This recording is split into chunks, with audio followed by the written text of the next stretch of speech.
In this movie, I'll show you how to whiten a person's teeth. And while you might think that's a function of brightening the smile with the Dodge tool, it's actually more about desaturating the teeth using the sponge tool, which is the third tool here inside the Toning Tools flyout menu. So I'll go ahead and select the sponge tool. And now notice up here in the options bar that by default, the mode is set to desaturate. You can use the tool to increase the saturation of colors, but it's set to desaturate by default because it really is designed for teeth. And now what I'm going to do is zoom in by Control Spacebar clicking. That's a Command Spacebar click on the Mac. And I'll go ahead and increase the size of my brush so it's way too big, so it's leaking into the lips. And then I'll just paint away like so. And you can see that I'm creating some grayer teeth. And I'm going to zoom in just a little bit more and reduce the size of my cursor and paint along the top and the bottom teeth as well, since that's typically where you end up seeing a little bit of plaque. If you feel like you went too far, press Control-Z or Command-Z on the Mac. Press the 2 key, for example, to reduce the flow value up here in the options bar to 25%, and then just go ahead and paint along the top and the bottom of the teeth again. Now, of course, I'm desaturating the lips as I work, and so again, I can restore the lips to their original luster using the History brush, which, by the way, has a keyboard shortcut of Y for the last letter in history. Now, you may be able to paint and get away with it. Just paint those lips and everything works out just fine, as is the case for me. If not, though, just go up to the window menu and choose the history command once again. And then just go ahead and set the source state to that state right before you start using the sponge tool, which in my case is the last application of the Dodge tool in the previous movie. So just click in front of it like so, and then you will paint back to that state and restore the lips to their original pinkish color so that they are not desaturated. All right, now I'm going to go ahead and hide the history panel. After this point, you want to brighten the teeth using the Dodge tool.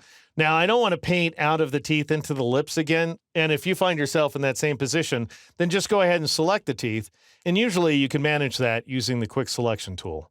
So I'll just go ahead and select the Quick Selection tool. You might have to choose it from the flyout menu. And I'll go ahead and paint over these teeth like so. And just take it easy so you don't end up selecting too much. Because if you go up here into the mouth, you're going to make a mess of things. So I'm just going to reduce the size of my brush, bearing in mind, of course, that this tool is by default set up so that it adds to the selection every time that you paint. So I'll just go ahead and paint in all this stuff right here. And I want to get this little bit of tooth as well. And now I'll go ahead and switch from the sponge tool to the Dodge tool. And because the keyboard shortcut for these tools is O, you can switch between the tools by pressing Shift-O.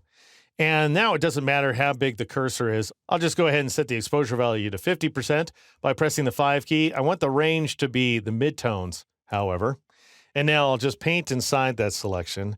And I'll zoom out. I really don't want to go too far here, so I'll press Control-H or Command-H, which is that keyboard shortcut for hiding the selection outline.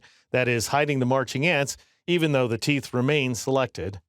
And that way I can just judge what I've done. And it looks to me like I've really gone over the top with this. So I'll press Control-Z or Command-Z in order to undo, and I'll tap the 3 key, let's say, to try a different exposure value.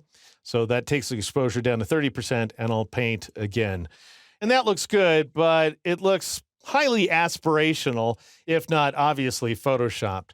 So what I'm going to do is select the original teeth, that is the teeth on these background layers here, and then pop them in front and reduce their opacity. And let me show you what that looks like.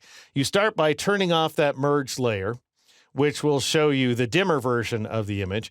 And then you go up to the Edit menu and choose Copy Merged. And what that's going to do is it's going to copy all the layers merged together inside of that selection. So just recall that we still have the teeth selected, even though we're not seeing the marching ants.